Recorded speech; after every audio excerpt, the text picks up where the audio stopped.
everything is controlled using variables, the positions in here. So if I go to my named expressions, you can see I have the rotation values for all of the rotary actuators in here. So if I just change the value of one rotation here,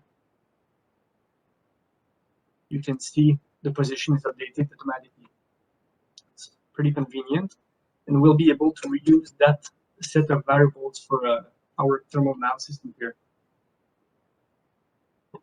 The first step is to create the FEM files. In this case, since I have an IceCAD that's already well parameterized, I'm going to use an associative assembly FEM. Let me just brief you very quickly on assembly FEMs. Again, same as yesterday, so assembly FEMs is what we use to create complex assembly of FE models that allows you to reuse models. So for example, my rotary actuator, I won't have to mesh it 7 times, right? I'll just mesh it once, and I'll reuse that same mesh exactly for all the other rotary actuators in the model. And also, since it's associated, the software will automatically detect where those actuators are positioned in the CAD assembly and will position them in the right locations. And if I change the position of the CAD assembly, well, I'll have an option to tell the software to update the FE model at the same time. Going back here, I'll create my assembly FEM. I'll just call it Mayahtt arm. I'll use the space system thermal module. And here, just change the background. I have my assembly FEM here that was generated. And you can see the architecture here. I have all of my components that were on the family tree on either side. Now, all I need to do is to import those FEMs here to generate this model. I'm not going to actually mesh all the components. I don't think there's much added value here. I think most of you know how to mesh components right now. So I'm just going to open existing FEMs and use map existing instead of mapping new components. So open in my FEM files, that was the arm. So open the arm. I have 2 arms. And you can see they've been positioned properly automatically. I'll import those latching mechanisms. Here, so you can see it's taking shape, the grapple fixture.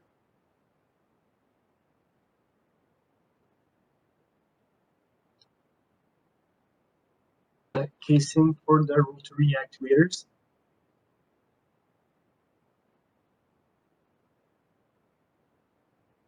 Here, the end effector joints, almost done.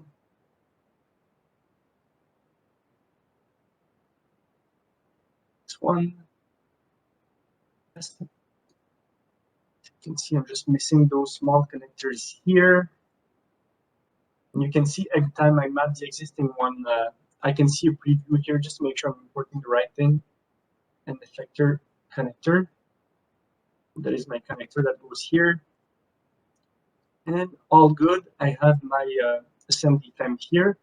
Let me just change the color display here because I'm not a big fan of that dull green. Here we are. We have a colorful FEM here. And everything is in here. And I've just talked very briefly about that association. Again, I've demoed that yesterday, but in case anyone wasn't here yesterday.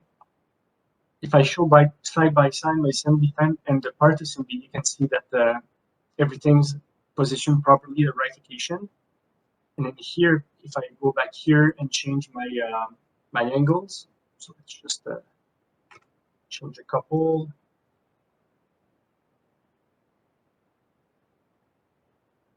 And I go back to my assembly FEM, I have an option to update. So I don't have to update if I don't want to. In case there's a designer working on that in the background and he makes modifications, I don't want those modifications reflected on my FE model. Well, I can refuse to update, but for this case, I did modifications, so I'll just update. And you can see everything, all the positions are updated automatically. That's pretty useful. Here we're just showing positions, but you could also have thermal couplings, boundary conditions, and so on that depend on position, for example, that would be automatically updated. You could remesh stuff. And since we're associated to the geometry, the software will understand that if you have thermal coupling, for example, between this flange and this flange here, well, the software will understand that you're remeshing, and it's going to update that coupling based on the new mesh. So that associatedly is a pretty powerful tool that we have in SimCenter. Just put that back to 0 degrees.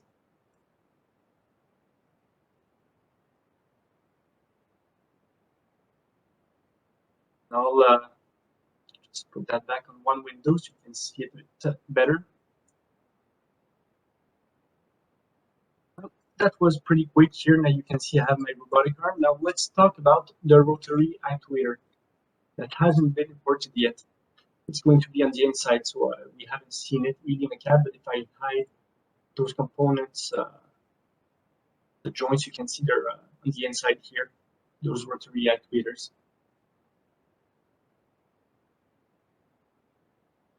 Now, for my example here, let's say that my rotary actuator, I have a model existing in Thermal Desktop, and I don't want to remesh it. I don't want to redo all of those contactors, heat loads, heaters, and so on.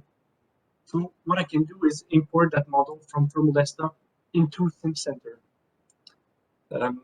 Back in the days, and when I say back in the days, that was last year, the best option we had would have been to import a simulation from here, and then we could have imported the radiation model for a TSS or whatever you're using, Mayahtt. And then you could have imported a step file or anything else to have those elements only, but that would not import the contactors, heat load, solution, or case sets, whatever. So something we've developed recently is that thermal exchanger. Actually, I have a slide on that, so let me show you. Oops, I'll talk about expression afterwards. So that thermal model exchanger, it's a free application. It's available for everyone. It's free to download, and it helps us exchanging thermal model between SimCenter and Thermal Desktop. The versions that we support are on the SimCenter side, it would be NX 1980 plus, so anything more recent than that would be fine. And on the Thermal Desktop side, we use 6.2 or higher. I believe 6.3 is out now. And this is something we've developed with the OpenTD API, so the programming language that was added or interface that was added in Thermal Desktop in version 6.1. This is what allowed us to make something a bit fancier than what we had previously. The way we do the exchange of files is through the XML file, SimCenter XML file, and that's really a solver input file for us. So whenever we solve a solution within SimCenter, it writes that file and sends it to the thermal solver. And with the software, we can also import a case set from Thermal Desktop and write an XML file from that.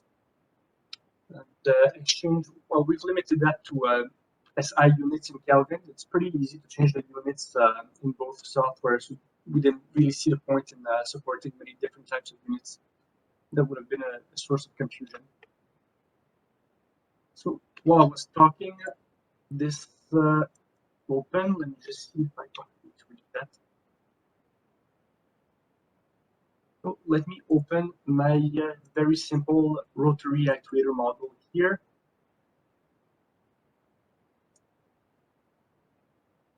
Very well, so you can see it's a pretty simple model, right? I have the rotor stator. If I look at the contactors, you'll see I have a couple of contactors defined, so very simple stuff. The shaft connected to the gearbox, two locations. I'll have a heat load as well. It's called heater. I didn't really bother adding logic to that, so it's really just a heat load, but it could have been a heater as well. So let's say I want to export that rotary actuator as an XML file. This here is the interface for our thermal model exchanger. So I'll just update that, and this detects all of the case sets that are defined in Thermal Desktop. I have only this one now, so it detects only this. But if I had several, I could pick and choose which case set I want to export. And then I'm going to export that to an XML file. So let's just put it in here somewhere.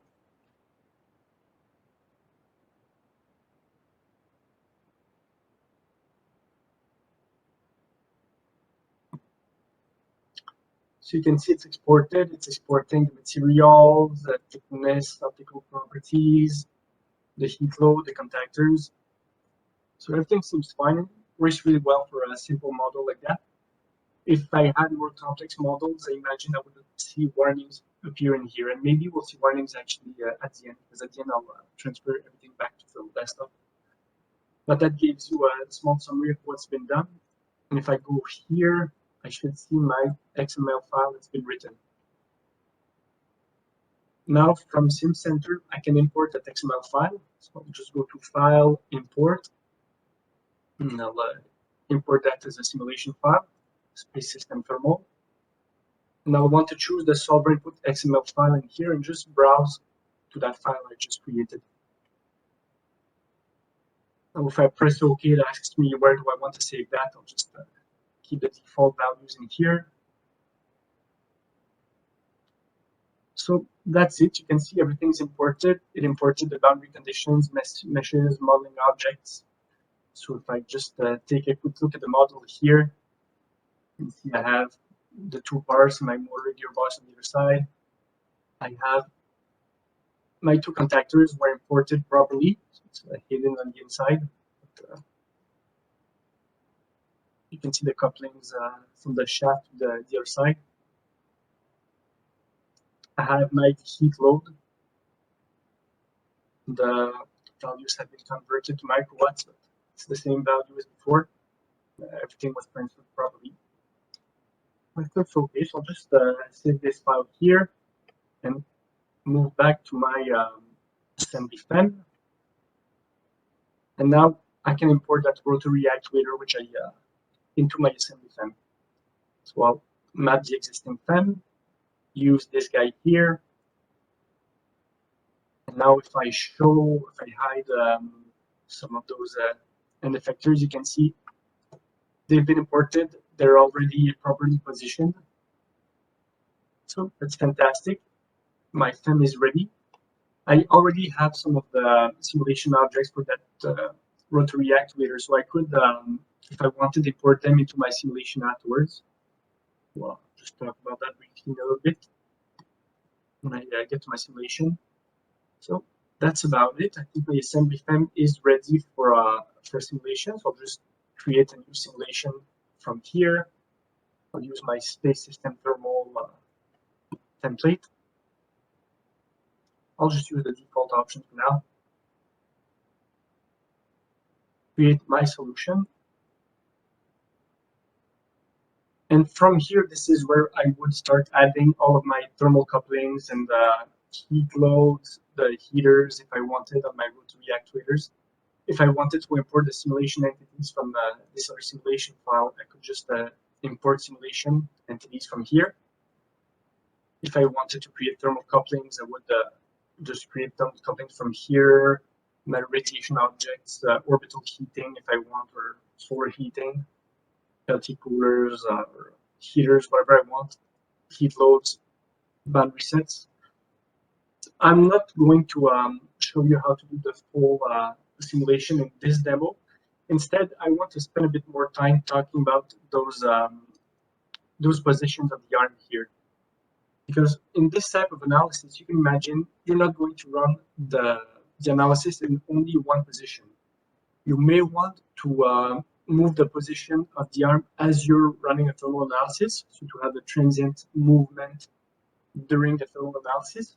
If you wanted to do that, what we would use is the solid motion effect. And I've talked about that yesterday in the demo about the Lunar rover. I'm not going to reiterate that today. Instead, I'll talk about doing analysis in fixed position here. As I've shown you before, let me just split the windows here. So I'll put the CAD on the side. So now you can see I have my part file, my assembly fan, and my simulation all shown within the same interface. I'll just synchronize everything. So if I wanted to modify the position in one analysis for my robotic arm, what I would do is I would go back to the part file, as I've shown you before, change the value of the expression. So let me just do that. It's not very long, just to demo. So I've changed the position in here, go back to my assembly fem, update the file, and then go back to the sim, and now everything's updated. And it works quite well, the associativity, but it's a bit bothersome, I find, because every time I want to modify the position, I have to go through this whole process, and it's something that's pretty repetitive. So instead of doing that process here, I know that something I can look into using is journals. Let's talk about journals now for a second. Journals, they're essentially just a way to record a number of user operations that you do. So you can start recording a journal, do a bunch of operations, stop recording, and then later on you can repeat all of those operations with just one click of the mouse. There are many advantages to that. So you can automate the repetitive sequences of operation. For example, this is a more complex assembly, but if I had something a bit more simpler, like a reflector, for example, that has only really two positions, one which is stored, one which is deployed, I could create buttons like that. So just record the operations to store it, record the operation to deploy it, and just click store, click deploy whenever I want to change the orientation. It's a pretty quick way to change from one arrangement to the next. When you have a more complex assembly like that, there's something fancier that you can do, and we'll demo that very soon. Is you can pass arguments to those journals. So in here you can see I have a more complex assembly with many joints and an infinite number of positions. So when I record my journal, I'm going to assign very specific values for the rotation. But let's say in the future I want to use different values for the rotation. I don't want to record a new journal, right? So I can just pass arguments instead, pass the angles as arguments, and tell the software just rotate that to those specific angles automatically. So we'll show how to do that in the software. All of those journals, they're saved as scripts, and you can choose the language. Typically, it's either C#, C++, VB, or Python that you can use. And since everything is saved as script, it gives you access to very advanced options. So if you'd like to do some more complex operations, for example, if you have one solution, you want a specific set of positions, and one other solution, you want other positions, other angles. You could just tell the script, go and open an Excel file, for example, or a CSV file, look at the values for all of my parameters in there, update the model, and then run the solution afterwards. You could read the solution name, automate everything based on that. You could combine that with a parameters table, which is essentially an Excel file within the solver that shows you for this set of solution, I want to use those values for the expressions and so on. It's a lot of information in one go, so I'll just do a quick demo in the software here. So I'm going to record those two scripts, those two journals, to automate storing and deploying. The way you record those journals, you have access to the journals from either menu, tools, journals, and you can record or play from here. Or if you activate that developer tab, you can just press on this to record. So I'll make sure I'm in my sim file. I'll record the journal to stow that arm. So now it asks me, where do I want to save that? Just put it in here somewhere. I think there's a folder for journals. And I'll call that stow. That will be my journal for stowing. So now you can see those green squares that appeared. It tells me that the solver or the software is currently recording all of the operations that I do. I'm going to go back to that part file. I'll open the expressions window, and I'll set everything back to 0 degrees. By the way, I see the questions pop up in the chat. I'll address them at the end just so I don't lose the thread as I'm talking, but I'll get to those, don't worry. So you see everything's updated here. I'll go back to my fem, update the position in here, go back to my sim, everything's done. So I'll just stop recording at this point. Now, if I go and look at my journals, I see I have the journal that appeared for the stow operation. I'll do that again just to for the deployment operations. I'll do a second journal. I call it deploy. And same thing, I go back to my part file, just modify a couple of angles. I'm not going to actually modify all 7 because it's a bit longer than necessary. So that we 60 degrees. Oops. 90 degrees. Good. So I'll press OK. Go back to my SemDefem again. Update. Go back to my sim. I'll stop recording. And now I should have my second journal that appeared here. If I want to execute those journals, you have a shortcut. I believe it's Control U, with which you can, and that would be for an Excel script. So you have a shortcut to execute the journals. You can execute them from here, from that menu, tools, journals, and you can play a journal just from here directly. In my case, I find that's a bit long, so I'm just going to add some buttons in here to execute those journals directly. So I'll customize my toolbar, add 2 buttons here. This one will be to stow, change the icon for something a bit more visible. Now I want to edit the action and point to my journal file that it just created. I saved it as C#, set that stow. Press OK. I'll edit the second one that will be deploy. It's a nice icon. Edit the action again and point to my deploy script, C#. Okay, so now you see I have those 2 buttons. If I click on that, if I want to stow it, I'll just click on my stow button. And now you can see the software is automatically repeating those operations for me. I can deploy it again. And you can see it's a very quick way to just change the orientation. But again, just this set of operations, it's not perfect because it's deploying at further constant angles that I've defined before. So let's say I want to pass arguments instead and use different values for the angles in here. I'll just put that back to the stow position.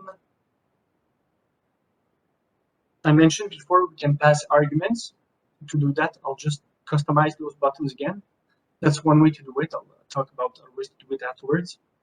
And in my deploy script, I can edit the action and enter action arguments in here. So just to understand that, let's look at the script quickly.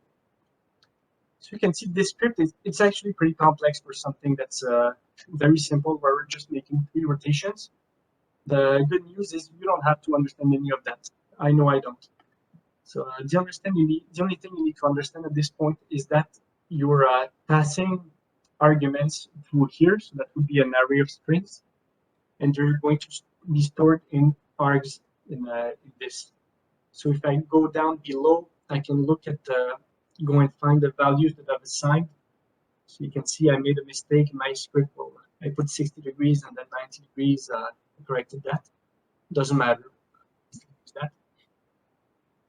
And then I had my third value for the rotation 4, which is 90 degrees as well. Now, let's say I want to pass arguments instead of using fixed numbers. I'll go back here. I can enter my values in here. So I'll just use 3 times 45 degrees. Press OK. And now I need to tell the script that I'm using those arguments instead of a fixed value here. So I'll just call my arguments 0.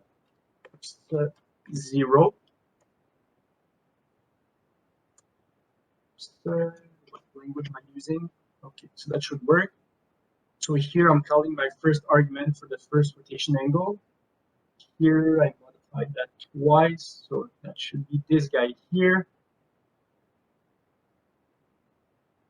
I'm using my second argument, so it's indexed from 0, in case you were wondering. My third rotation angle. I'll just save that and see if I did that properly. So now I'll try to deploy.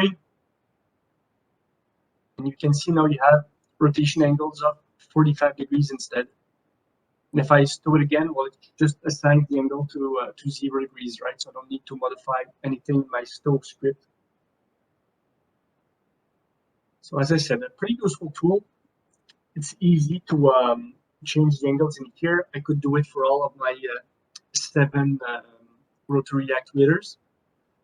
But again, it's not absolutely perfect at this point because you have 7 rotary actuators. And you can imagine that you may want to automate some more stuff in there. You may want to change heat loads and additional stuff in different solutions. So you have other options that you could use for that. Knowing that it's a script, you can do pretty much anything you want, right? So let's see, in here, one thing I could do is I could modify my solution name and just enter the value of my 3 angles from here. And in my script, instead of passing the arguments from this, so instead of having to customize and edit the action arguments in here to change those every time, I could just edit my solution name, put the angles in here, and in the script, go and tell the script, instead of looking at the arguments from here, just go and read the solution name, parse it to get those 3 numbers, and use them to set the angles instead. So that would be really easy enough to do. Just one additional line and then parsing that line in that script. So again, you don't need to understand this whole thing in here. You just need to add something at the top here to read the solution name. There are many more things that you could do. I've talked about parameter tables before, so let me just show you that. Parameter tables, I'll just create a new one just for the example. It's essentially a way to say when you have a bunch of expressions, symbols if you want, it's the same thing. So I would have my 7 rotation angles, and here I can add configurations. So I can have a number of configurations. So I can have the stowed state, deployed state, something for an operation case. So any number of configuration I want, and then you pick and choose which configuration you want to run. So if you combine that with a journal, instead of changing manually or in action arguments all of the values, you could just create a table. You can import something from Excel for this and set all of the expressions here, the values you want for this specific solution. So you could create a journal that just reads in that solution name, opens this table, and picks the configuration that corresponds to that specific solution. It would be easy enough to do. And, here I just wanted to show you, if you want to import something from a file, you can just import that table directly from an Excel workbook or CSV file if you want. So you could use that to control many parameters at the same time automatically. So you just do your table in Excel, then automate everything using the journal. You could have many solutions, each solution pointing to a different configuration. It's relatively easy to set up. Maybe just a couple of other things I want to mention at this point. This here in my demo, it works pretty well because I have all of my arguments or variables already set in the CAD file. Very often you won't have a CAD file that was done in SimCenter directly. You'll import something from another software. And when you do, typically you lose all of those variables that were defined by the designer. So you need to redefine all of those yourself. And that's something that can be done as well. So within the assembly pen, when you add components here, I was using an associative assembly pen, so just automatically knew where to position the components based on the CAD. You could do several things. You could still have an associative pen with an imported geometry, or you could have a non-associative pen and then do movement operations on those pens. So you could, in here, I won't be able to do it because it's associative, but you typically can just right click and move the pen, and you'll have access to similar operations as you would in a CAD assembly. So you can rotate position, align with coordinate systems. So you could automate a bunch of operations like that using journals again. So you enter angles, about axis for some of those actuators, do the operations that you want, record them in a journal, and then edit the journal change the angles and everything you want. So you could do that with a non-associative assembly fan if the CAD was not originally done. As I said, it's a bit more work because here we are reusing the work that was done by the designer. So in here, if it's not associated, you need to do some additional work, but you can have exactly the same result.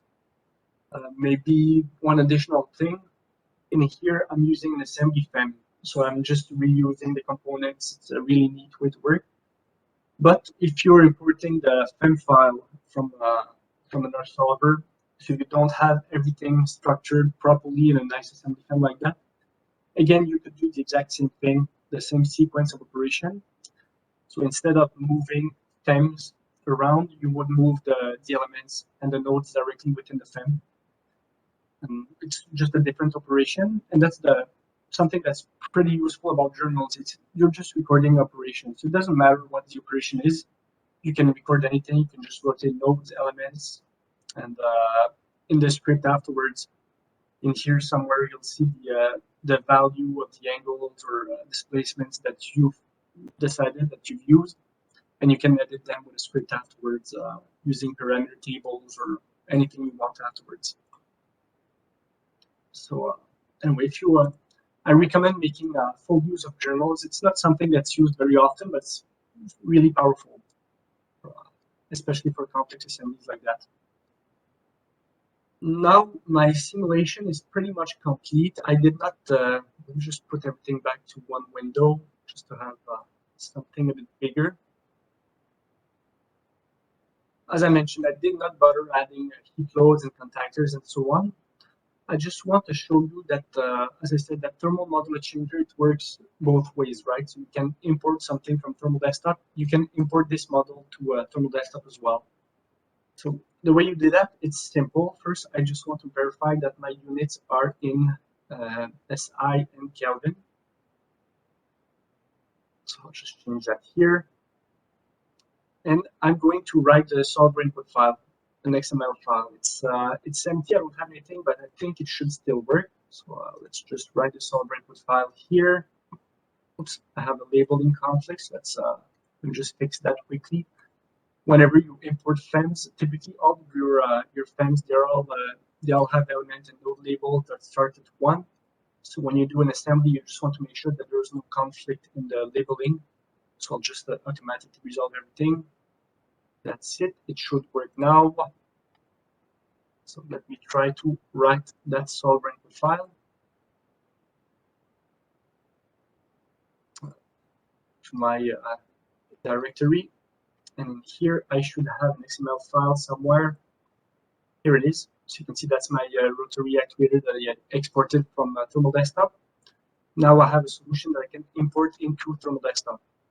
So let me just restart that just to make sure I start with a clean slate. It would, if I just ran directly from here, what it would do is it would add in that new thing in the same drawing. So I want to avoid that.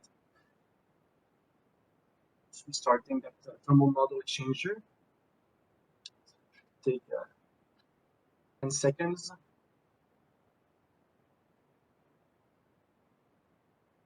And in here, before I use that button to export to an XML file, now instead I'll just import my XML file. I'll use my Mayahtt. Now you can see it's populating the time in here. It's a bit slow at the moment. That's related to the OpenCV API. It's still an early version or early release of the software, so it's a bit slow. The functions are a bit slow, but I imagine it would be improved in future releases. But it shouldn't be too long. It should be about 30 seconds maybe for a model that's simple like that. And now we can see we have more information than before. So let's just take a look at the log file quickly. So we see we have the materials that imported, physical optical properties, thicknesses, and at the warning we have at the bottom we have a couple of warnings here. This is just because yeah, I did not really bother applying nice optical properties, so it's converting some stuff because the way we just for information, the way we express reflectivity is a bit different thermal desktop and sim center. I believe in thermal desktop it's a fraction of your total reflectivity, and in sim center we use the absolute value instead. So just a small difference. See, I had null shells, which is not really supported in thermal desktop. So instead, I just changed everything for a very small thickness. And that's about it. If I had contactors, typically you would see a couple of warnings because the way we define contactors or thermal couplings is slightly different in the software. Some of the options that we have are a bit different. But let's just take a look at what has been imported in here. Oops. Just change the visibility a bit. Use that text. Oops. Accept something that small. The word. No, doesn't really matter. So you can see everything was imported properly. Again, I'm not sure which materials are defined in that, but you can see, yeah, the materials were imported. I had the null shells, aluminum, titanium. I had the optical properties. It looks like I did, but maybe not realistic values. Anyway, doesn't matter. So you can see that the export works both ways. Just a quick disclaimer before you get your hopes really up. This is our version 1.0, as indicated here. It's really a first version. So we expect that not everything is fully supported yet. So I believe there are some, I don't think we support the transfer of 1D and 0D elements yet. Some primitives we don't export from the desktop to sim center. The symbols and aliases, they're not necessarily transferred properly, but anyway, it's a free software. It's a version 1.0, so we released it just to get some feedback from the industry. So if you want to use it, go ahead. It's free. Tell us what you think. If you have any feedback or requests for enhancements, please send them to us, and we'll be glad to put those in the list and improve that in the future. So I think that was about it for my presentation. I didn't really talk about this slide here, but you've seen me work with expressions in this demo, so I don't think I need to specify anything else. So in conclusion, here we've done a very simple and quick thermal model for a robotic arm. So we've talked about associative assembly fans, expressions to control the positions, but you can use expressions to control really anything in the center. We've talked about that thermal model exchanger and journals to automate the operations. So at this point, just go to this slide here. I'll put that link in the chat in case you want to download the software. If I can figure out how to see the chat here, I'll start taking your questions. I see there's a couple of questions already. So the first question from BK is, hello, how do you define the motion of parts, rotational, translational, and if any force transfer is related to the motion, one moving part affecting the loads on the other? It's a good question. It's a bit more complex. Let's just start with the first part of the question. In here, the way I've defined it is with the type of assembly constraint. So if you look at my constraint in here, we have a type of constraint which is essentially a pivot joint. And in here, you specify the value of the angle that you want to apply. So instead of just using a fixed angle, I'm pointing to an expression that I've defined before. This card changes. So I've defined all those expressions myself, rotations, I've assigned values to them, and whenever I created all of my pivot joints for all of the rotary actuators, I used a variable instead of using a fixed value. You could do anything else pretty much. So if you wanted, you could do translations as well. You can parameterize a lot of things with the assembly constraints. If I wanted to do something from the assembly fan, it would be something a bit similar. So when you there are many ways to do that actually, but one thing you could do is when you move a component, you have to enter a translation or a rotation value. So again, instead of entering a fixed value, I could, by the way, I press Control E to access that expression table. And I could just add my own rotation value. So I could do like 30 degrees and just change the angles to make sure I don't change the units to make sure I don't get a mistake.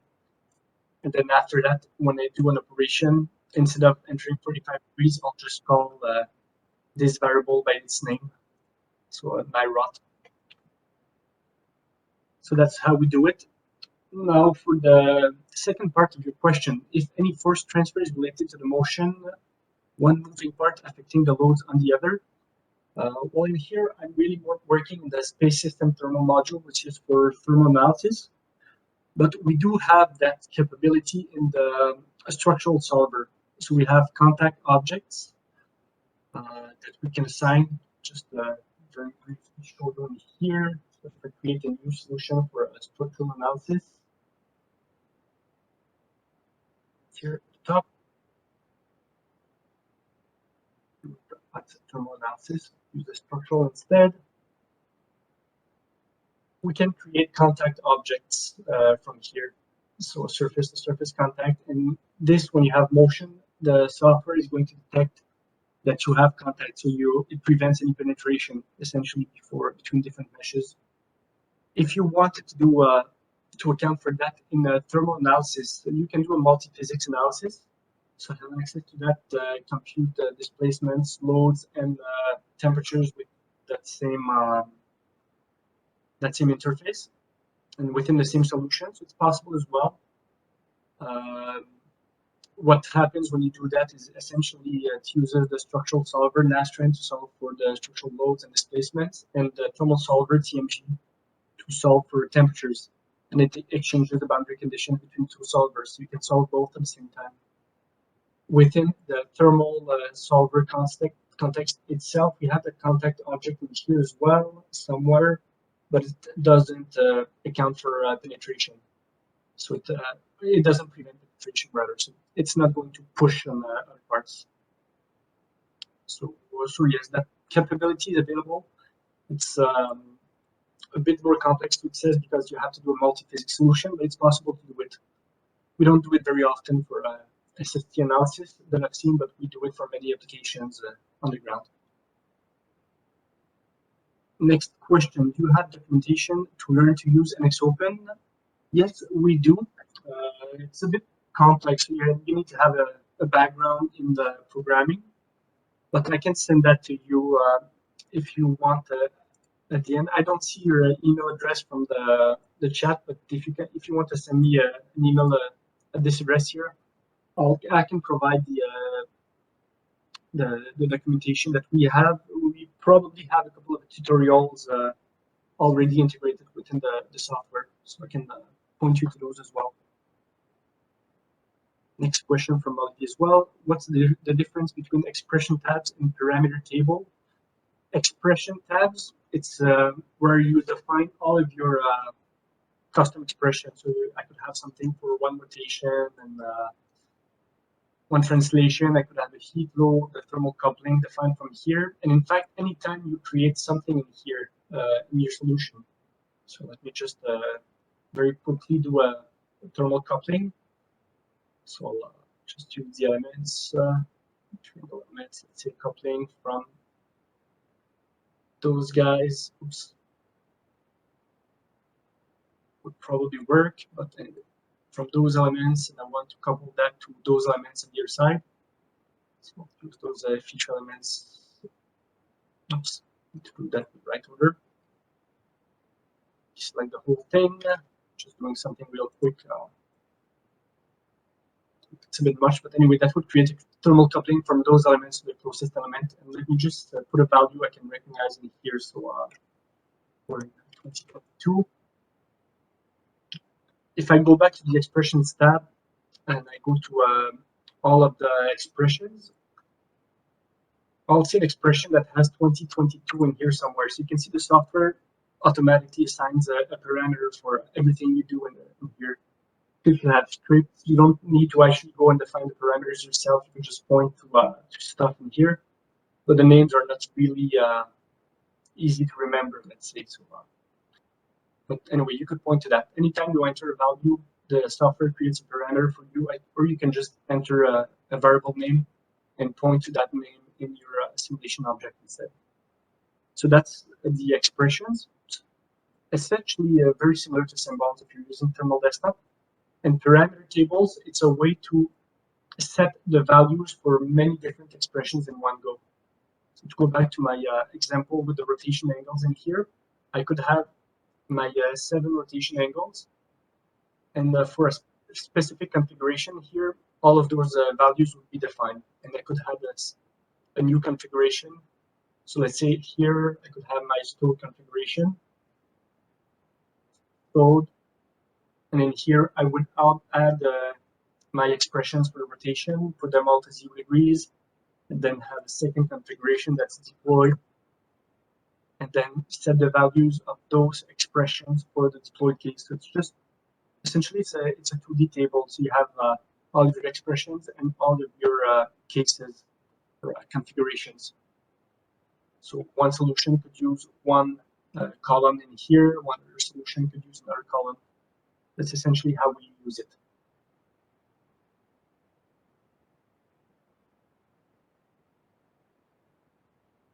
Very impressed, thank you.